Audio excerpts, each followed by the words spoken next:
tere tulemast vaatama Kuu uudiseid.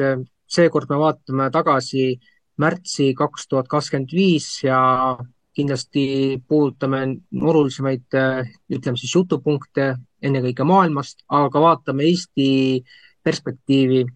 Ja seoses sellega on meil tänased, ütleme siis juba tuttavad külalised üle veebisilla Andres Saukas ja Maarja Maripuu. Tervitus. Tervist. Ja aitäh. Niisiis, nüüd alustame maailma mastaabist ja jõuame kõigepealt Euroopa Liitu. Nimelt eelmise kuu kõige skandaalsem asi, mis ma arvan kogu Euroopa valimisi mõjutab, on see, et maikuus planeeritavad Rumeenia presidendivalimistel ei saa juba kaks kandidaati osaleda ja tulles nagu natukene ajalukku tagasi, siis märtsi alguse poole või veebruari lõpus oli siin jutuks see, et Calin Georgescu kandideerimine Rumeenia presidendiks keelustati ära ja kusjuures politsei pidas ta veel skandaalselt kinni ja lõpuks siis leitigi, et selle kandidaadi tühistamine on õiguspärane ja juba 8. märtsi paiku umbes teatas Rumeenia valimiskomisjon veel ühe kandidaadi kõrvaldamisest, Diana Sosoaka. Ja siis temagi oli üks nendest parempoolsetest poliitikutest, kes pidanuks siis olema nüüd Calin Georgescu asemel. Aga nagu me näeme, siis Rumeenia sellise absurdselt skandaalse olukorra taga võib peituda asjaolu, et Rumeenias on üks tugevamaid NATO baase. Aga sellest, ma usun, saab veel siin kohe teemat puudutada. Aga siin Euroopa mastaabis veel poliitika olukorda vaadates, siis vahetult märtsi lõpus teatati Prantsusmaal, et Le Pen seoses abide kasutamisega oma isiklikus kampaanias siis väidetavalt mõisteti 4 aastaks tingimisi vangi, millest 2 aastat ta on vangis. Sellest tähendas, et ta ei saa nagu, ta on küll vanglast nagu eemal, aga ta ei saa midagi poliitilises mõttes teha ja samamoodi siis veel 2 aastat tal on veel elektrooniline jalavõru, mis tähendab, kui see otsus sellisel kujul peaks apellatsioonikohtus Prantsusmaal jõusse jääma, siis aastast 2027 ei ole ühte tõsist rivaali Le Peni kandideerimas Prantsusmaa presidendivalimistel. Ja siin on veel mitmeidki spekulatsioone nii Suurbritannia kohta, et seal võidakse kohalikud valimised ära jätta, seal on üldse niisugune teema, et valged mehed ja kristlased tuleb kahekordselt karistada, aga need, kes moslemid on ja muud sellised terroristid, et neid tuleb poputada ja poputajateks on see kommunistlik võim Suurbritannias. Ja Poola kohta on kusjuures ka hakanud liikuma spekulatsioonid, et ka seal võidakse valimistulemusi ka siis tühistada või lausa kandidaat kõrvaldada veel enne valimisi. Nii et tundub, et Euroopas on asi läinud ikka väga sõna otseses mõttes kreeni asi ja näib, et rahval valiku tegemine on sisuliselt juba ära likvideeritud tänu Ursula von der Leyeni diktaatorikule machinatsioonidele. Seoses sellega, kui me vaatame Rumeenia presidendi valimisi, mis on siin mais, kui toimuvad, ja need kandidaate diskvalifitseeritakse, siis kuivõrd see kõik tähendab tegelikult niinimetatud demokraatliku Euroopa lõppu? Andres. Tervist. Alustame jälle nii nagu loogilise mõtlemisega ja loodusseadusti arvestades ära, et mitte midagi siin maailmas ei ole uut. Kuna siin oli juttu NATO baasidest, et on Rumeenias kõige suuremad, ega siis Poolagi vähem, aga piirdu Suurbritannia, mis ta ennem oli, mäletate küll, ta oli Euroopa Liidus, lahkus 2020. Ja kus need, ühesõnaga need juhthoovad tulevad. Lähme veel korra tagasi, kuidas see punane värk üldse alustati, kust rahatud Lenin sai ja Trotski sai. Soovitan vaadata, üks hea seriaal on isegi, on olemas Trotski, seal kohe näidatakse, et Pariisis istuvad kohe seal selle suure antenni juures, nõnda öeldakse, mis maailmanäitusel tehti. nii et kõigi kogu süsteemi algus ongi ikka see Prantsusmaa ja tuletame nüüd meelde ka samamoodi seda olümpiamängude kava, kuidas seal oli selle peakene rääkis seal Marie, mis ta oligi, tuletate ise meelde. nii et selle naeruvääristamine, kultuuri lõhkumine nagu toimub.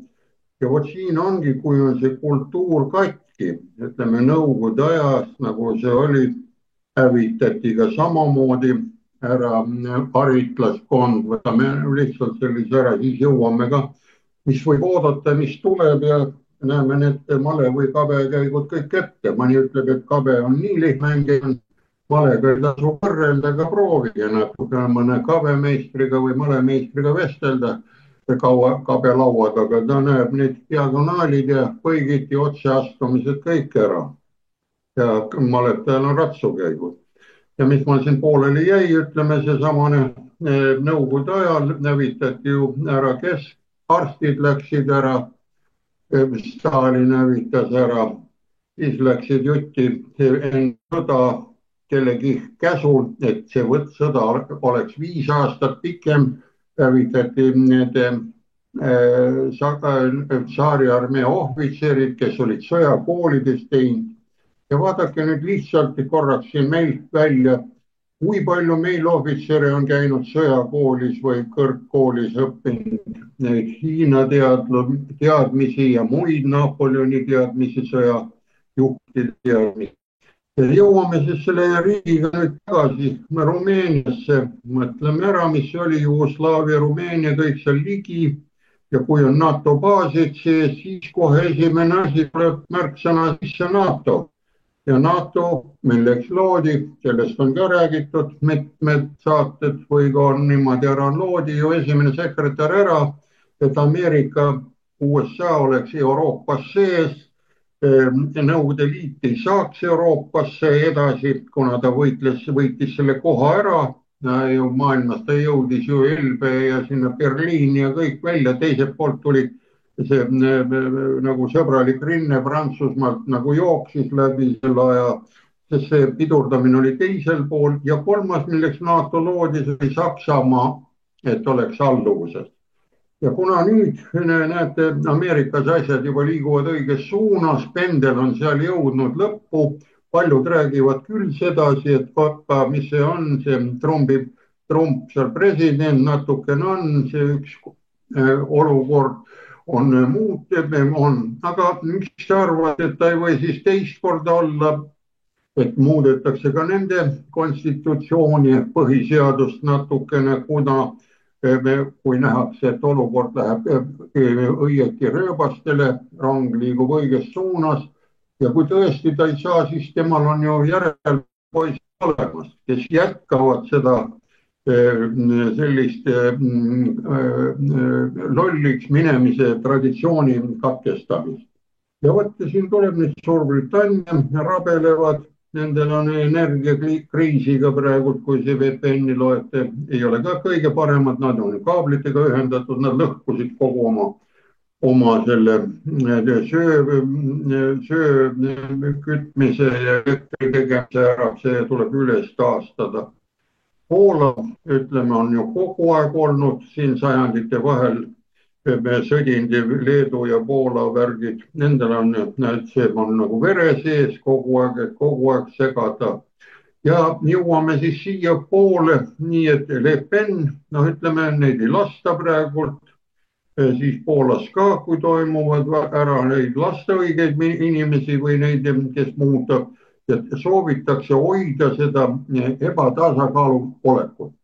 Ja kui vaatame mõnda aega tagasi, kuidas meil siin Nõukogude Liidus olime ka 15 vabariiki ja arvestage, kõige paremas või kõige sellises soodsamas olime ikka Eesti. Me olime kõigile, kui igale poole sõideti, siis ei öeldud eestlaste ja Eesti sõnavõtjate ja ansamblite, ükskõik läks see Gunnar Graps või Jaak Joala.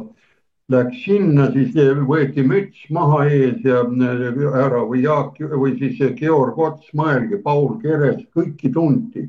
ja tuntakse siiamaani, kui hakata vaatama, et ei ole, sest nad oma kultuuri ei ole ahju visanud.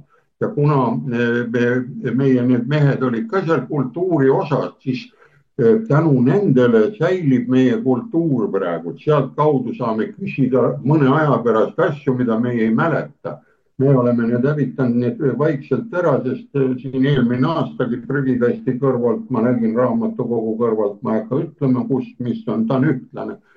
kadusid needsamad raamatud, mida kirjutati just nende sundüürnike kohta ja need ära, et need täitsa uued köited.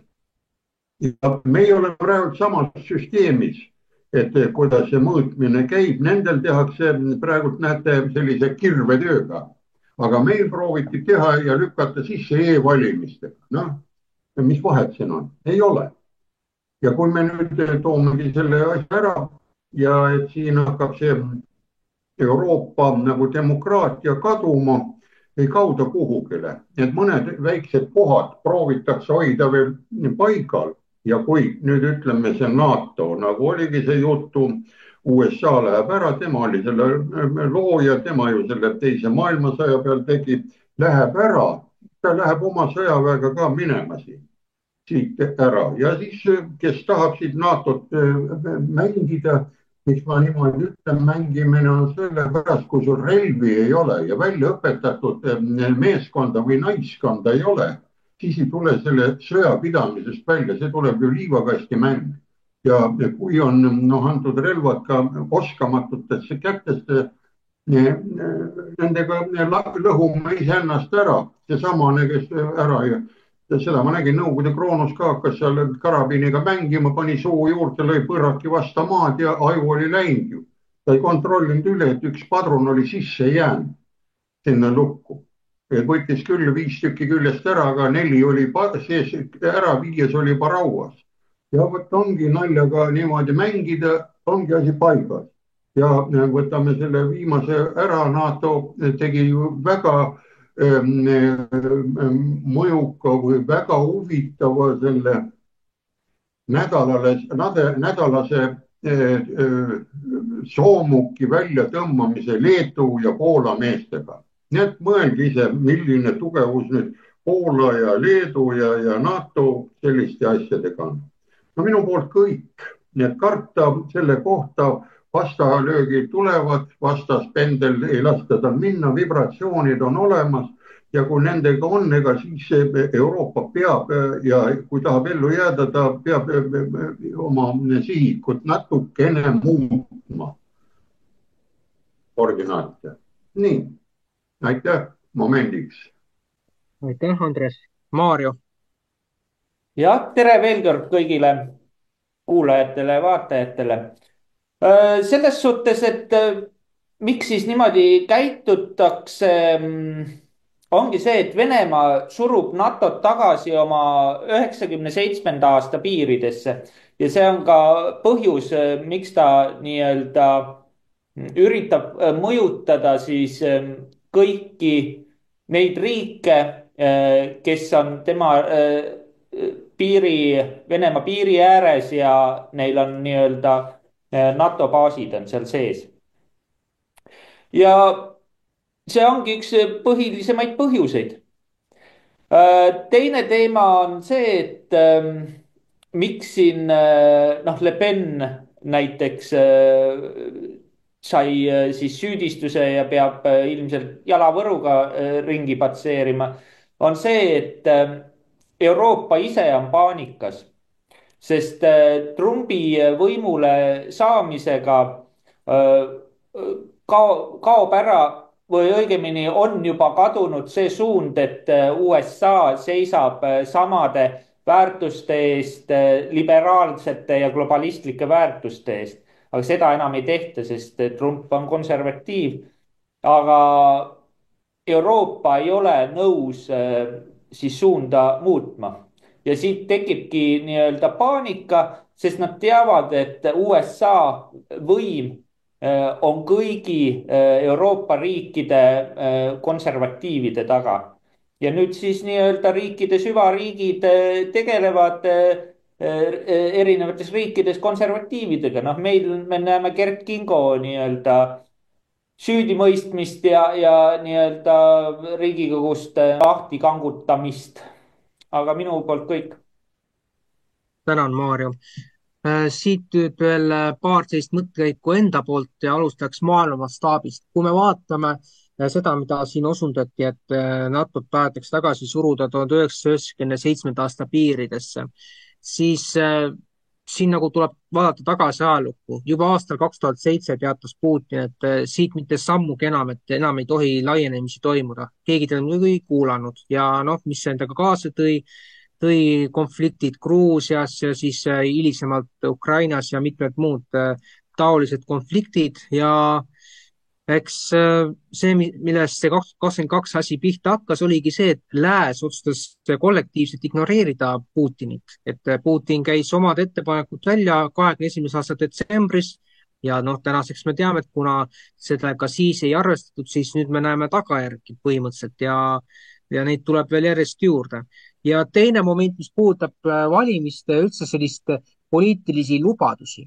Ma sattusin kuulama killukest seda kongressi kõnet, kus EKRE esimees siis oma kõnet pidas ja tema ütles järjekindlalt välja selle, et niipea kui nad võimule saavad, siis nad tühistavad kõik, ütleme, ebaõigepärased maksutõusud ja need automaksud ja muud sellised asjad. Aga ma küsiksin nüüd sellise retoorilise küsimuse, et kui meil on praegu valimiskomisjon leebelt öeldes ebausaldusväärne, siis kuivõrd me saame üldse uskuda seda, et EKRE-le üldse lastakse vähemalt sellisel moel võimule tulla, et ei ole sellist aega enam, kus sa tuled paluma, et andke meile võim. See võim tuleb ise ära võtta. Muul juhul lihtsalt näidatakse sulle trääsa. Vot selline on siis käsitlus valimistega seonduvalt. Aga jätkame siit niivõrd kuivõrd majandustemaatikaga ja kindlasti viimastel päevadel on räägitud tariifidest.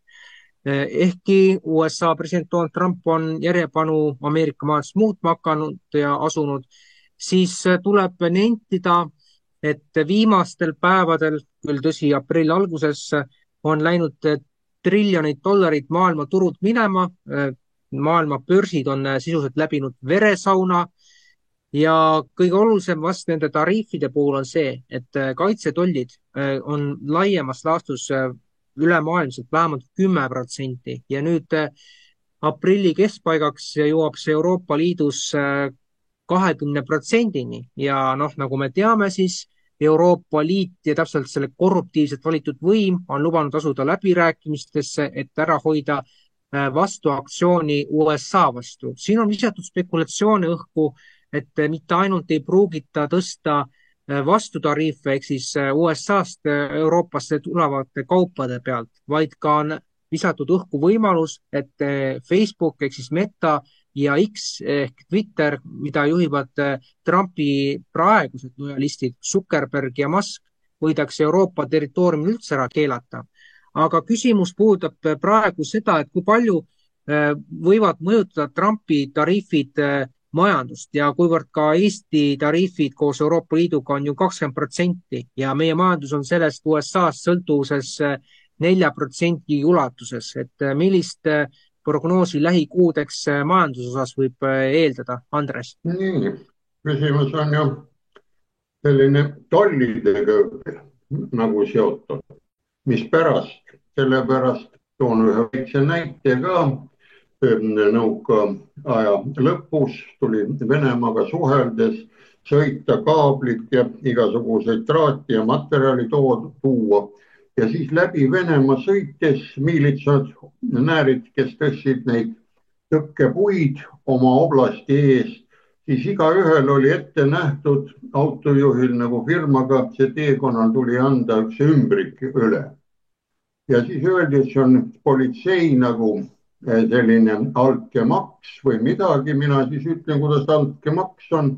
Vaadake, siin on selline lugu, et ta võttis raadiojaama ja helistas nüüd teisele poole oblastisse et Eesti masin tuleb sellise numbriga. Ühesõnaga, nad võtsid selle numbri ja selle masina enda vaatluse alla. Ja meile nad ütlesid ka, poisid, ärge kunagi jääge tee kõrvale kuhugile parklatesse minge ja seal magage, puhake või saate motellis olla, aga tee kõrval, kui te magate, võite kogu oma koormast ka ilma jääda. No vot, seal ongi see, et mina nimetasin neid ümbrikud nagu tollimaks järgmisele ja siis ütlesid ka, kui te jutti sõidate, siis 5-6 tunniga olete võib-olla seal ja need ootavad. Aga nüüd, et tollimaksud, mis on, need on sanktsioonid ja soovitan inimestel ikkagi lihtsalt selline sõna nagu PIE, E2I ja E vaadata, see on värsked uudised kõik nendest tollide maksudest, see on Petersoni nimeline instituut, kus on sanktsioonide raamatust, ma olen rääkinud, see on Petersoni Instituut for International Economic ja see raamatus on majandussanktsioonid läbi vaadatud, kus vaadati 100-aastaseid sanktsioone. Ja vaadake, siin on üks huvitav asi, et nad hakkaksid ise mõtlema ja toimetama. Et ma kuulsin ka imelikku huvitavat väidet, lugesin ka lehest, ma sellest aru saanud eesti keeles, Kajaken ütles ära, jälle, et käed tuleb istmiku alt välja tõmmata. See mulle kuidagi ei ole, ma olen kuulnud, et on selline väljend, et istudes käed rüppes, et mitte midagi teha. Ja vot siin ongi, et näete, nemad jõudsid selle sanktsioonide juhtumid, mida nad uurisid 2000-ni ja siin on ühes kohas, näete, kui paneme sõbralile riikidele sanktsioonid peale, siis edu on 50%. Neutraalsetele riikidele on 33% ja vaid 19% läheb kasu läheb vaenulikele riik. Ja kuna nüüd pandi need sanktsioonid peale, see paneb kohe tööle. Tuleb muidugi väga suured sellised huvitavad variandid, pankade hakkavad kinni minema ja tuleb ise hakata mõtlema, aga see ongi see põhimõte. Natukene ajalukku tagasi, nõukaajal oli ka selline huvitav päev, oli laupäevak oli ka aprillikuus, kui pistati eelmise aasta kraami. Ja vot, ütleme, sanktsioonid või siis need tollimaksud, need on vajalik aeg-ajalt panna kõigile komps peale ja hakatakse tööle. Sest kui on vana sõna ütleb, et sellises variandis, et jõud ja vastujõud on füüsikaseadus, kui panti toll peale, tuleb tolliga võidelda, mida mõttu, aga hakata ise tööle ja teha see kaup odavamalt välja, saad ise hakkama, ei ole talt vaja seda osta. See ongi see asi, et igaüks, nii nagu meie sööme praegu, igaüks sööb oma kõhutäie. Ma ei saa teise mehe eest süüa või mõni saab, proovige. Ja teine asi, ma ei saa teise mehe eest kempsus ka ära käia. Tuleb ise võtta. Ja vot see hindade muutus on selles suhtes täielik õige tegevus praegu Trumpilt. Sest temal on, ma ütleme kohe, ta on raamatupidamist tunneb, nii nagu Indrek Neiveltki siin mõni aeg, et Eestil on vaja peaenergeetikut ja pearaamatupidaja. Ja oskab hinnad kokku, siis vaatab, millise liigiga, milline on odavam, sellega tegeleme. Mitte ei jookse otsi mingid rohetiigrid mööda metsa taga, kui meil tiigrid ei ela, külm ilm on, või siis rohejalajäljega maadleme siin, või otsime siin punaseid asju midagi taga, need punamonumente, meil on jule palju tegemist siin ära. Ja siin ongi just seesama, et kui need tollid tulevad peale, normaalse süsteemil ei tule need monumendid välja, olgu nad punased, sinised, kollased, las nad seisavad, sammalduvad järgmiste põlvkondade jaoks või on need matmispaigad keskajas, näete, ajalugu sellega säilib. Inimene või see loomaliik hakkab enda eest võitlema. ja kui nüüd praegult näete, mis see tollid esimene raksuga tegi, nafta ja kütuse hind kukkus alla ja mis see teeb, sellega saab ju elektrit odavamalt toota. Nii et sa saad seda kaupa ise teha, aga kui sa oled unustanud, mida siis tehakse, siis tuleb osta ju. Ja kui öeldakse, et lollilt tulebki raha ära võtta, targalt võtad raha korraks ära, ta vaatab, noh, läks. Ja mis see raha praegult värk on meil, see on kasiino ju. Kõigile pandi praegult kasiinomaksud peale, need automaksud ja kõik need on ju tegelikult kasiinomaksud, et see maja elaks, maja võidab, aga inimene seal mängijana ei võida. Ja et ellu jääda ongi ainukene lugu on, jõule on vastu jõud, mõelge, mõttejõud on olemas, on füüsiline jõud, mis jõud veel on, loodusjõud on ka olemas, aga nendega ei tasu võidelda, tuleb neid ära kasutada. Ja öeldakse ka, et mis see on pätt või kelm või varas, kas on hea mees või paha mees. Mina ütlen, mina ei oska selle kohta öelda. Sellepärast vaadake, nõukaajal, mis olid seaduslikud vargad. Need olid eri kontinent, nemad verisid ennast, nemad vangilaagris tööd teinud. Aga mis nüüd on? Nüüd on see, mida suurem ametnik, tema listab seal midagi endale tasku suuremast, temaga ei juhtu midagi, kui ta õige pool on asi paiga väljas, aga teine võtab mingi kohvimasina, on kohe süüdi ja nii edasi. Need tollid peavad olema praegu peal ja kes mängib välja, tollid lähevad pealt ära, ta on lihtsalt, ütleme, ergutusmomendiks, nii nagu tehakse, joostakse trenni, tehakse, et minna ükskord esinema, siis ennem tuleb teha trenni, nüüd tuleb ka mõtlema hakata, kuidas see viimane kopikas kätte saada ja jäävad need, kes teevad tööd. Need, kes ei tee tööd, ta kas lõpetab ennast suitsiidi, joob ennast imelikuks kätte ja ongi kõik, puhastub. Nii, aitäh. Aitäh, Andres. Maarjo. Jah, selles suhtes, et ma täiesti nõustun Andresega, et need samused sanktsioonid nii-öelda toovad Euroopa välja sellest mugavustsoonist, kus on harjutud olla. Aga nüüd nende sanktsioonidega on niisugune kummaline asi, mille peale ma olen ise mõelnud, et see on võib-olla küsimus teile mõlemale, et nagu te teate, Stubb, Soome president, käis Trumpiga siis golfi mängimas ja lepiti kokku, et Soome hakkab ehitama jäälõhkujaid. Nüüd, kui mõelda seda, et need sanktsioonid, et kas siis nüüd need sanktsioonid lähevad ka nende jäämurdjate peale, et Soome ehitab valmis ja siis USA võtab nende pealt siis maksud peale või millele need maksud siis peale lajatatakse, et kas siis ainult laia tarbekaupadele või näiteks kui riigid omavahel seal mingit äri teevad, siis neile see maks ei laiene. Mis te arvate? No siin ei ole midagi, vaadake, kui midagi tehakse, ükskõik kortmängu või kõrvalmängu või börsimängul, kui kaks meest, kellel on otsustusõigus, kellel on allkirjaõigus ja kõik on austatud inimesed, mõlemad on väärikad, nendel on ajalugu olnud ja ma usun, et see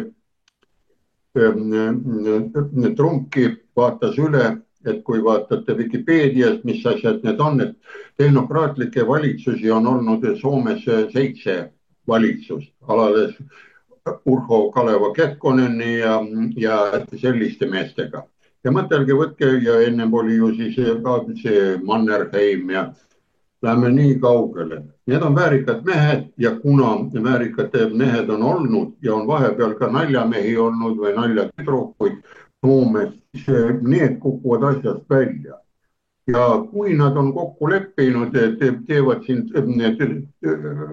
mingisugused tollid, täpselt niimoodi, nagu ma soovitasin lugeda seda või ikka järgmise mingi saate teha, kui on vaja vaadata neid sanktsioonijuhtumeid praegult ja enne, millised, kuidas need välja kukkusid ja kuidas need on aidanud.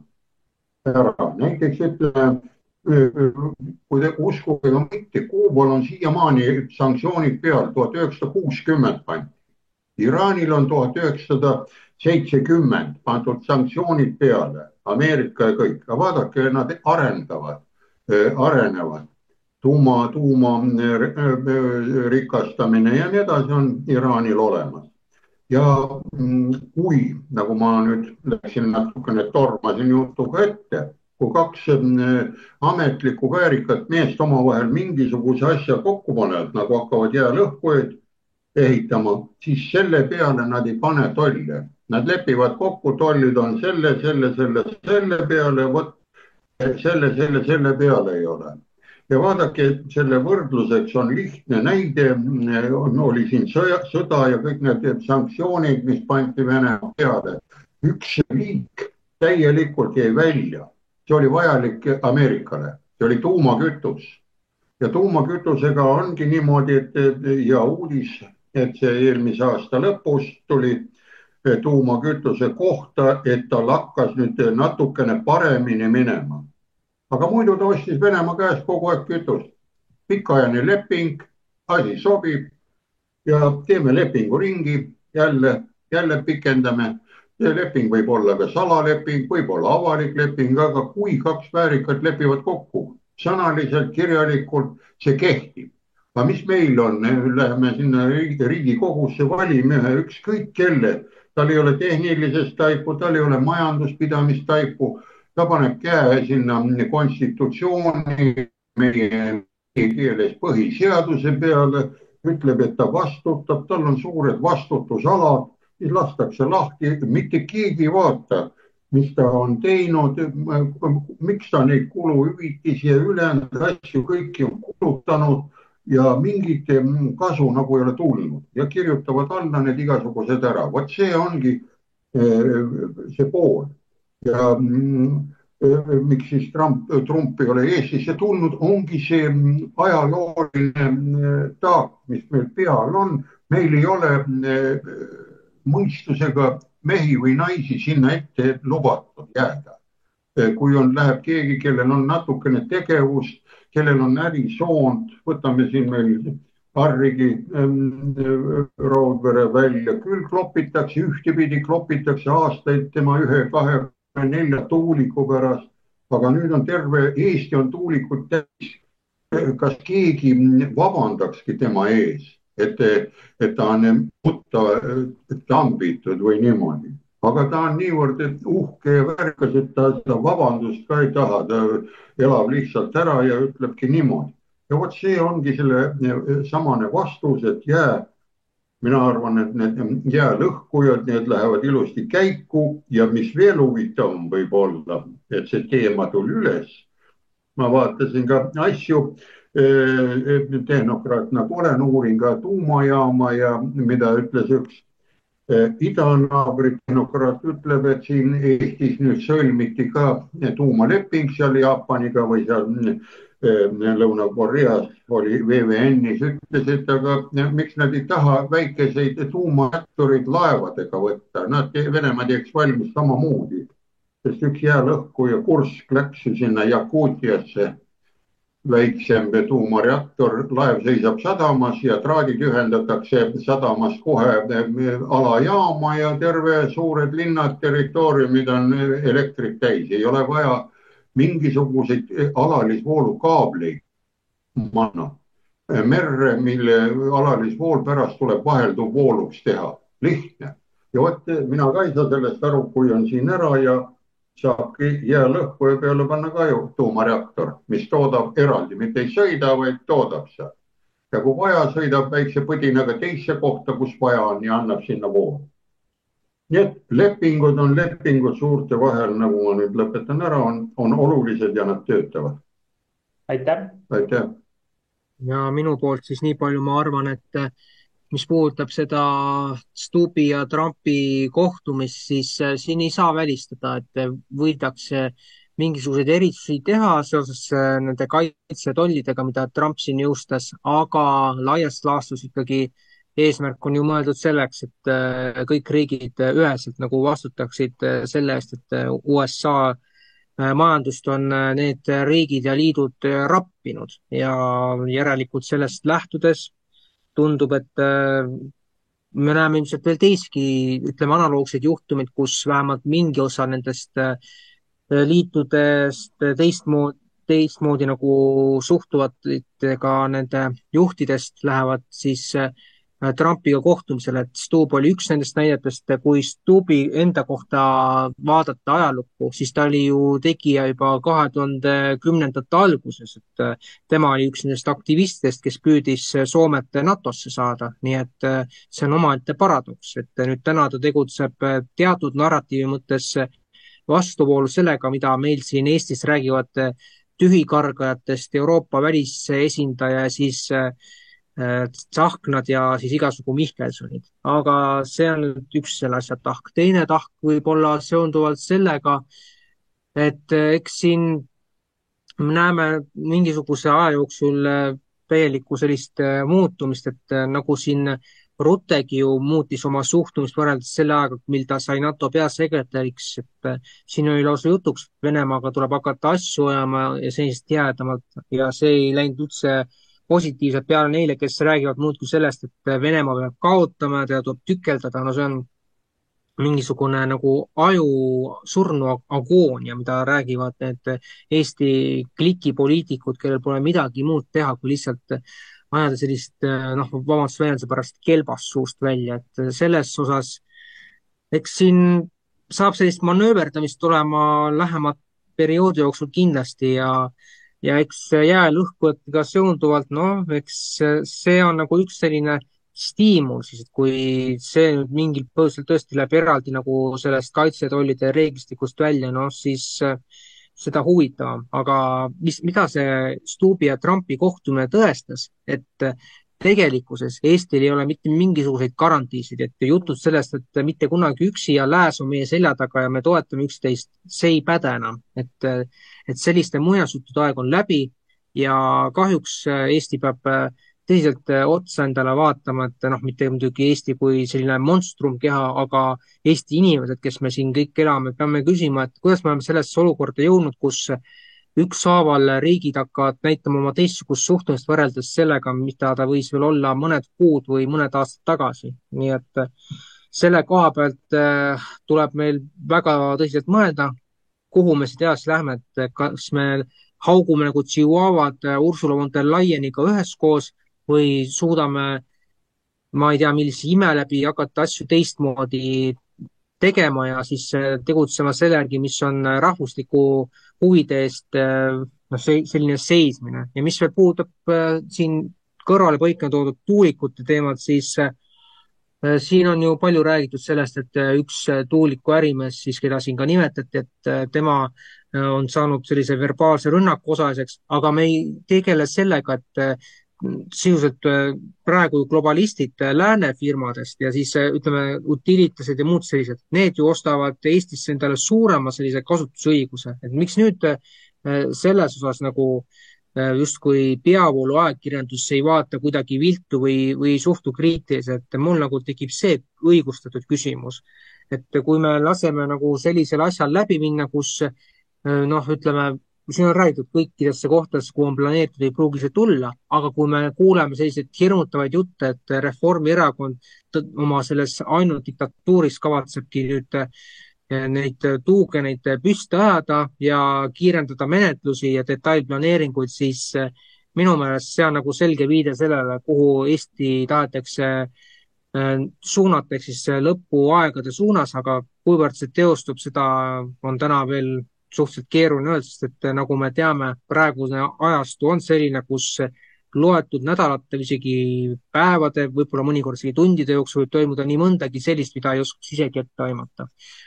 Ja nii palju siis sellest vaatevinklist ja ma lisaksin siia, noh, siin oli jutuks ka Kaja Kallase see käed istmes selline temaatika, et minu meelest see kuulub, noh, nii palju, kui ma seda pealkirja lugesin, see kuulub samasse valdkonda nagu ma nüüd toodan elektrimolekule Eesti rahvale. No see on ikka paras muinasjutt Kaja Kallase suust. Aga nüüd siis räägiks veel Eesti temaatikast ja seda kindlasti tuleviku vaates ka. Nimelt, kes Eesti sellist eluolu on jälginud viimase kuu jooksul, siis kindlasti teab, et nüüd siin mõni nädal tagasi saadeti sotsid sellest Kristen Michali kooslusest jalga puhkama ja see oli tegelikult, kui me vaatame tänases olustikku otsa, see oli täielikult kosmeetiline, et seal polnud tegelikult mitte midagi sisulist, lihtsalt taheti ühest tülikast konkurendist vabaneda ja nüüd on, ütleme, parasiiterakond E200 või ka venepärasemad Kruus 200, kel tegelikult pole mitte mingisugust toetust, vaid on süvariigi poolt tellitud e-hääled ja siis Reformierakond, kes on see kurja juur Eesti ühiskonnas. Ja sellega seonduvalt Reformierakonna osas, täpsemalt juhtide osas, on põhjust arvata, et peamine eesmärk on likvideerida Eesti läbi siis sõjardluse, Venemaa poole rusikatega näitamise, draakoni hammaste panemise piirile ja samuti siis ka ühiskonna vaesusesse ajamisega läbi tulevaste käibe- ja tulumaksu tõusude, räägivad sellest, et see niinimetatud automaks, mida siis inimestele surutakse peale, selle ainus eesmärk on saada raha igale poole, ehk siis sadu miljoneid selleks, et Ukrainas saaks verevalamine jätkuda. Ja siit on nüüd ilusalt ka paljastunud, et läbi nende viimaste videote Ukrainas puhastataksegi Ukraina rahvust ja saates surma siis 10 000 mehed ja kuidas see asi välja näeb, et komissariaat, kes saab selle töö eest suurt palka, nemad siis korjavad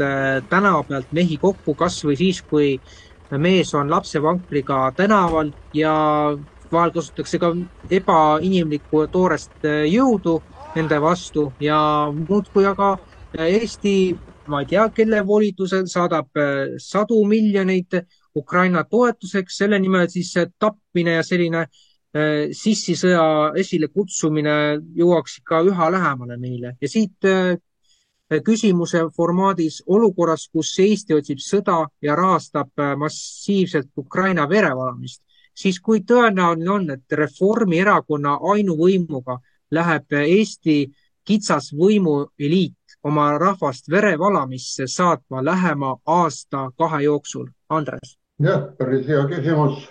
Jätame need mõned märksõnad välja. Ja mulle meeldib väga hästi see E200, see märkus, et Kruus 200. Kui see E200 hakkas valimisele tulema, siis see ehmatas kohe ära.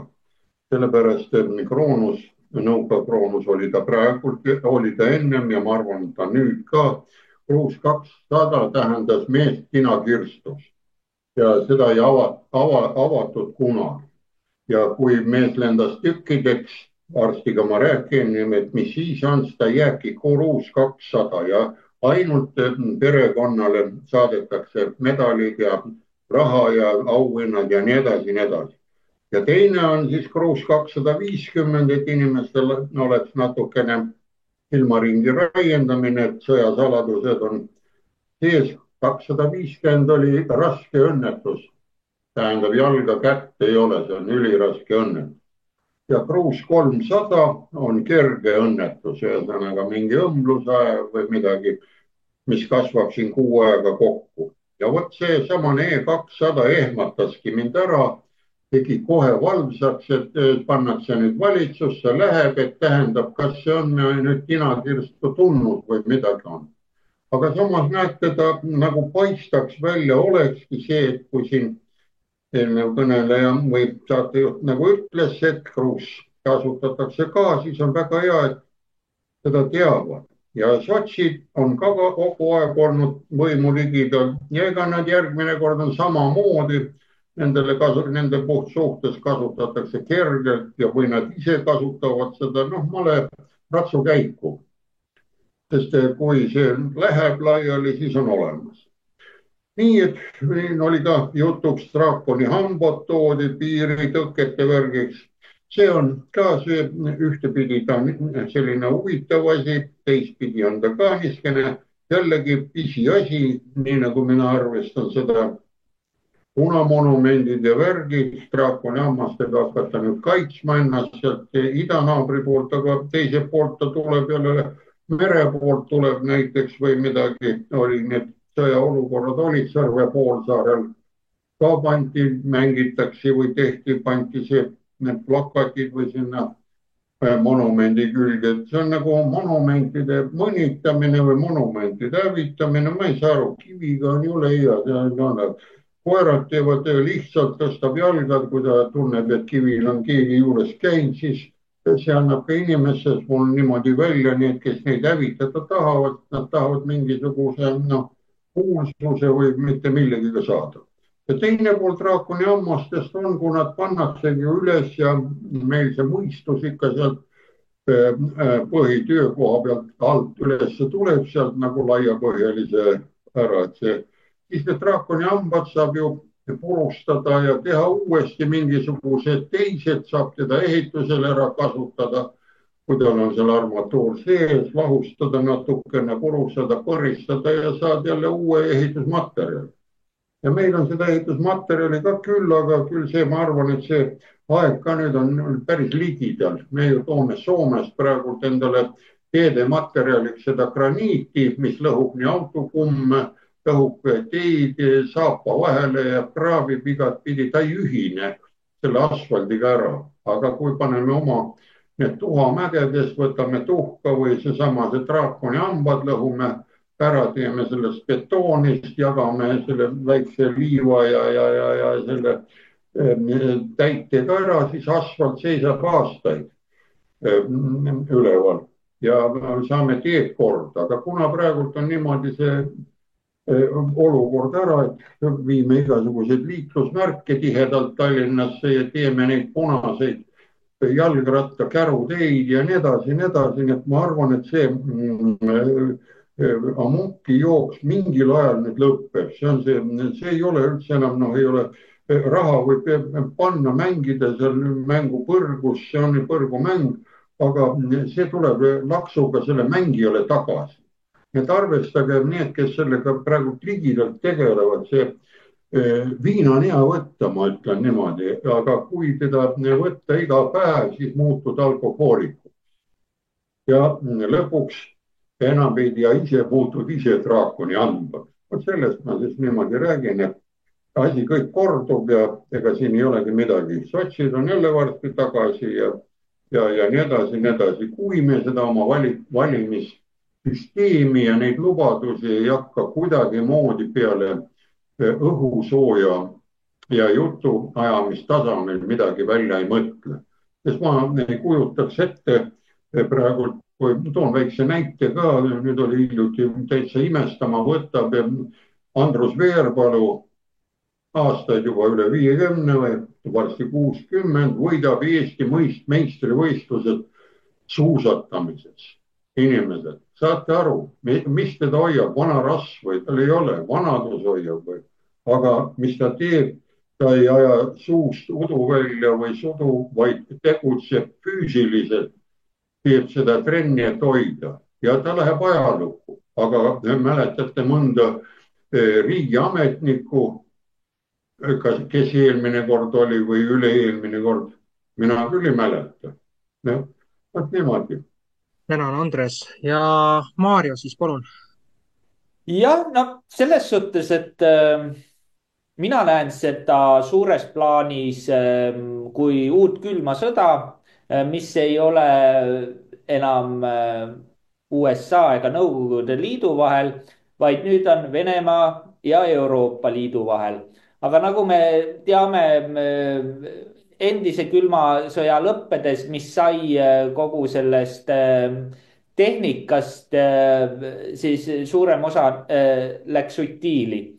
aga kes sellest võitsid, olid relvatöösturid ja ärimehed, et see oli kuldaeg relvatööstuse meestel ja muidugi Nõukogude Liidu lagunemisega oli siis relvaärikatel teistpidi kuldajastu, sellepärast et kogu seda manti, mis oli toodetud, siis hakati Nõukogude Liidust laiali jagama igale poole ja tehti uus klots kokku. aga noh, mis puutub nüüd nendesse igasugusesse draakoni hammastesse, mis Eesti teeb ja tugevdab seda piiri. hea küll. et noh, see on, selles suhtes on ta hea, sest ennem seda piiri üldse ei eksisteerinud, et sealt võis läbi joosta ükstapuha kes, onju.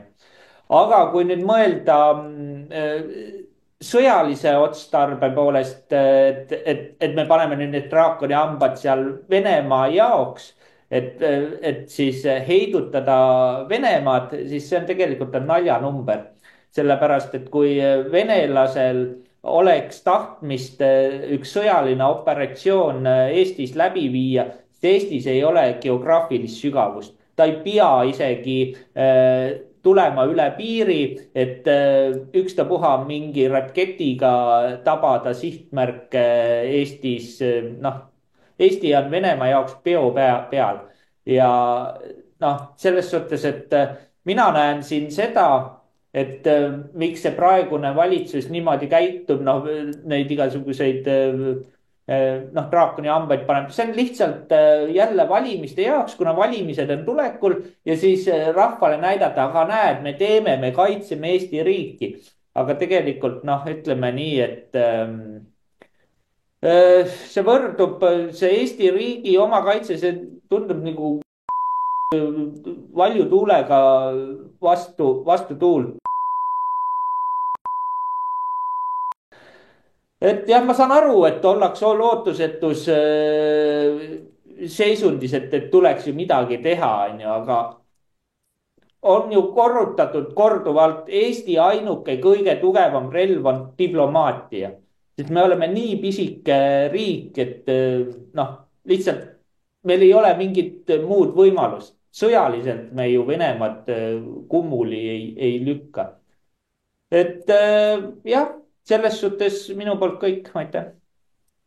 aitäh, et selle koha pealt siis nagu on aru saada, praegune see võltsvalitsejate klikk, kes siia veel nii-öelda administreerima on jäänud, et ei tea, kaua neil seda aega siin on, aga kindlasti nad püüavad siin veel sellist kaost külvata, iseasi, et mis sellest kõigest edasi saab ja arvestades, et nii-öelda relvatööstus on alati sõdade pealt raha teeninud, siis vähemalt praegusel hetkel tundub, et enamus rahvast suhtub sellesse ikka üsna passiivselt, aga kas see hakkab mõjutama siis, kui juba kodud lähevad käest, kus siin ju räägiti sellest, et seoses selle piiri nõndanimetatud rajamisega inimesed loobuvad lausa kinnisvarast. see näitab, et kuivõrd kergesti on inimesed tõmmatavad, sellest on väga kahju.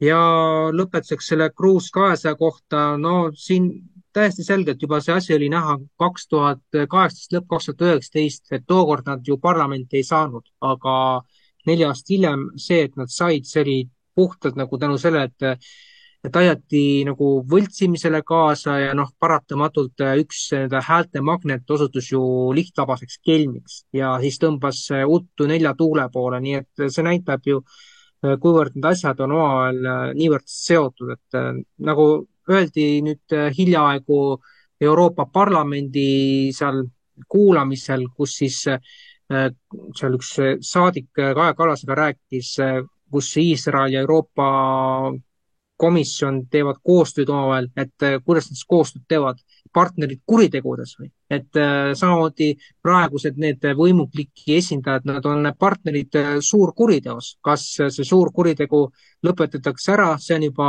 ennekõike rahva enda teha, kuni pole rahvast siit lõplikult laiali läinud.